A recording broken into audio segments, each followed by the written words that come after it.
Bismillahirrahmanirrahim. Assalamualaikum warahmatullahi wabarakatuh. Alhamdulillah, salatu wassalamu ala rasulillah wa ala alihi wa sahbihi wa man wala wa ba'd. Saudara-saudariku dimanapun anda berada, sahabat-sahabat sekalian, saya berdoa, bermohon pada Allah subhanahu wa ta'ala, semoga kita senantiasa diberikan bimbingan oleh Allah, diberkahi, dirahmati, dan dijadikan hari-hari kita lebih baik daripada hari-hari sebelumnya, insya Allah. Semoga Ramadan kita saat ini tentunya mendapatkan berkah dari Allah, dan hal terbesar yang kita mohonkan, semoga dosa kita diampuni oleh Allah subhanahu wa ta'ala. Kita berjumpa kembali untuk berdiskusi, menjawab beberapa pertanyaan yang teman-teman ajukan. Di hadapan saya ini ada bagian dari kertas pertanyaan.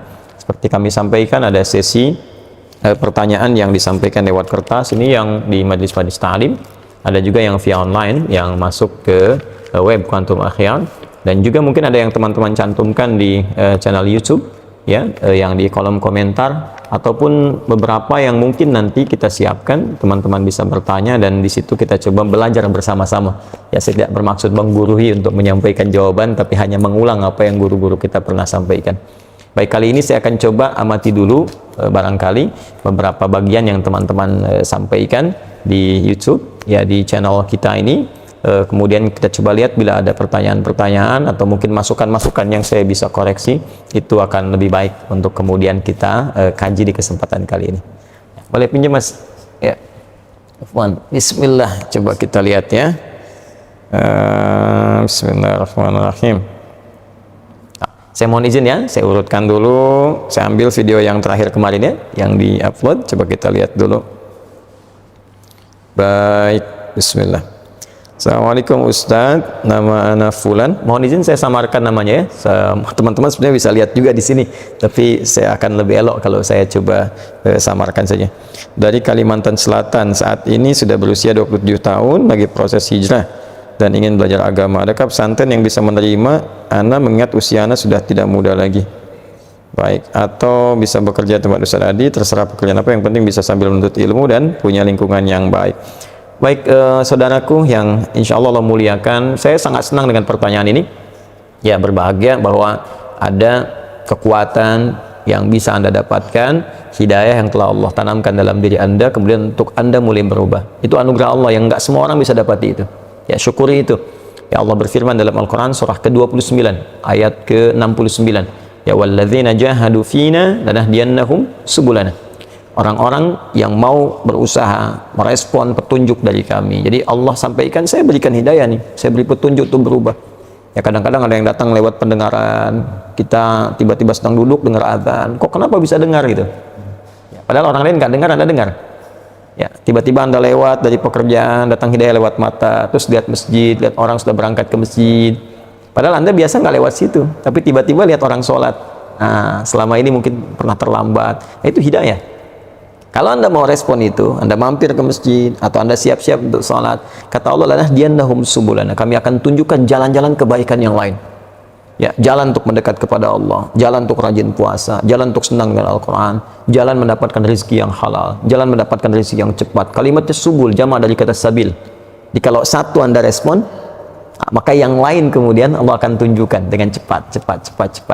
Nah, ini saya lihat ini ada langkah awal yang Allah kemudian berikan di hati Anda. Anda tinggal meresponnya dengan maksimal dan bermohon kekuatan kepada Allah Subhanahu wa taala. Maka yang pertama mesti dilakukan adalah, yang pertama, syukuri apa yang telah Allah anugerahkan itu. Yang kedua, semangat dan jadikan ini sebagai prioritas untuk mengisi sisa kehidupan kita. Ya, harus lebih baik dari sebelumnya. Allah janjikan di Quran surah keempat An-Nisa ayat yang ke-100. Ya, wa may yuhajir fi sabilillah yajid fil ardi muraghaman katsira wa sa'ah. Siapa yang mau berhijrah, ya, mau lebih baik lagi dari sebelum-sebelumnya, ingin dekat dengan Allah, maka Allah janjikan minimal dua hal kalau masih hidup di dunia. Ya, yang pertama muraghaman katsira wa sa'ah. Muraghaman katsira, kemudian dua sa'ah. Ya, saya mulai dari yang kedua dulu, sa'ah, kelapangan, ketenangan. Dia orang hijrah itu pertama dapat ketenangan dulu. Biasa nggak pernah ke Majelis Ta'lim, tiba-tiba datang, ya. Awalnya mungkin pembiasaan, adaptasi, itu biasa. Dari yang dengar dari luar, terus duduk paling belakang, ya, tiba-tiba tertarik pengen ke depan, lama-lama ketinggalan sekali, penasaran, gitu. Ya, ada rasa gelisah di situ. Nah, terus setelah itu datanglah ketenangan dalam jiwa. Enak, ada perasaan yang nggak pernah didapatkan sebelumnya. pengen bangun tahajud, pengen puasa sunnah, itu sah namanya. Ya, kelapangan, keluasan. Ya, muraghaman katsira, itu kelebihan-kelebihan yang banyak sekali. Ya, banyak sekali. Nanti ada, selain ketentraman tadi, mungkin tak terasa nanti ada rezeki yang dinikmati. Dulu kelihatannya banyak, tapi gak ada yang manfaat tuh. Ya, atau sedikit manfaat lah, ya, sedikit berkahnya. Nah, sekarang kelihatan sedikit, tapi manfaatnya kayak banyak gitu. Tenang dapatnya, enak, bisa menikmati, hidupnya nyaman, bisa istirahat, bisa macam-macam, itu muraghaman. Bisa juga bentuknya rezeki yang didapatkan, nambah, sesuai dengan keperluan untuk ibadah, untuk ibadah. Nah, kemudian apa yang harus dilakukan oleh teman-teman, terutama yang bertanya seperti ini? Baik, pertama datangi majelis ilmu. Tidak harus juga datang misalnya langsung ke kami, ke Bekasi di sini. Tidak, teman-teman cari yang terdekat dulu, ya, yang mungkin bisa memberikan bimbingan lebih baik. Tadi saya lihat di Kalimantan, ya, di Kalimantan ini Masya Allah, ya, saya kira banyak guru-guru baik. Ada Kiai Haji Muhammad Bakhit, ya, saya lihat baik beliau, Masya Allah, ya, putranya Kiai Haji Ahmad Mughni, ya, dengan Sayyidah Zainab, itu Masya Allah orang baik, orang tawadhu, ya, belajar dengan beliau. Ada juga mungkin guru-guru yang lainnya yang kira-kira bisa memberikan bimbingan langkah-langkah awal. Setelah itu, ya, coba kunjungi lagi majelis yang lain, atau kalau punya perangkat seperti YouTube bisa dibaca, dilihat, dipelajari. Ada rezeki datang kemari, boleh, silakan, ya, hadir majelis. Yang penting bagaimana caranya kita mengumpulkan perangkat-perangkat untuk berhijrah dengan baik, untuk mendekat kepada Allah Subhanahu wa taala. Ada berita gembira kata Allah. Teruskan ayat yang tadi, Quran surah 4 ayat ke-100. Wa may yakhruj min baitihi muhajiran ila Allah wa rasulih thumma yudrikul maut faqad waqa'a ajruhu 'ala Allah. Siapa yang kemudian berniat berikhtiar pengen berubah hijrah dan dia baru memulai ini, bahkan baru keluar rumah, tapi kemudian maut datang lebih cepat dari apa yang ia duga, sesuai ajal. Ajalnya memang sudah wafat, seketika harus wafat, ya, cuman dia nggak duga seketika akan wafat karena sifatnya gaib. Kata Allah, faqad waqa'a ajruhu 'ala Allah. Pahalanya sudah dituliskan oleh Allah. Kalau tobat dia diampuni, dan langkah pertamanya melahirkan amalan untuk dia. Dia berpeluang mendapatkan kebaikan terbesar dari Allah Subhanahu wa taala, bahkan mungkin surga dengan izin Allah Subhanahu wa taala. Bukankah Anda pernah dengar ada seseorang yang pernah membunuh 100 orang? Kemudian setelah itu dia bertobat. Bagaimana cara tobatnya? Dia istighfar, pergi ke majelis ilmu, di tengah jalan dia wafat, walaupun belum sampai ke majelisnya. Dia wafat dalam keadaan tobat dan langkahnya dinilai sebagai langkah ibadah. Dakhalal jannah, surga jaminan baginya. Itulah yang melahirkan hadis Nabi di Ibnu Majah nomor hadis 233. Ya, kata Nabi dari riwayat sahabat Abu Darda radhiyallahu taala anhu, qala Rasulullah sallallahu alaihi wasallam, man salaka tariqan yaltamisu fihi ilma sahhalallahu lahu tariqan ilal jannah. Siapa yang menyiapkan dirinya, berusaha serius menempuh perjalanan, ya, untuk menuntut pengetahuan, tentunya yang mendekatkan diri kepada Allah, maka setiap langkahnya dihitung memudahkan dia ke surga, meringankan dia ke surga.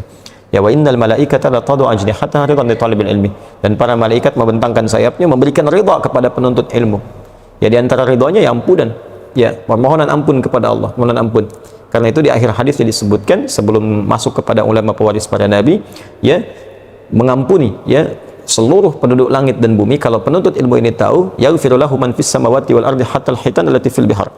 Memohonkan ampunan kepada Allah, ya Allah ampuni si fulan penuntut ilmu ini, sampai-sampai hiu-hiu yang ada di lautan, kalau kita mengetahuinya. Ini perkara gaib yang kita imani. Ya, baru kemudian di ujungnya, wa innal ulama warathatul anbiya wa innal anbiya la yurithuna dirhaman wala dinaran. Maka carilah para ulama-ulama yang baik di majelis-majelis ilmu itu, karena mereka pewaris Nabi. Cari yang pewaris Nabi, bukan yang mohon maaf sekedar hadir, kadang-kadang terlalu banyak canda yang tidak memberikan manfaat atau yang lainnya, maka itu tidak memberikan nilai-nilai ketaatan kepada Allah yang maksimal. Sekira itu, wallahu taala a'lam bissawab. Assalamualaikum warahmatullahi wabarakatuh.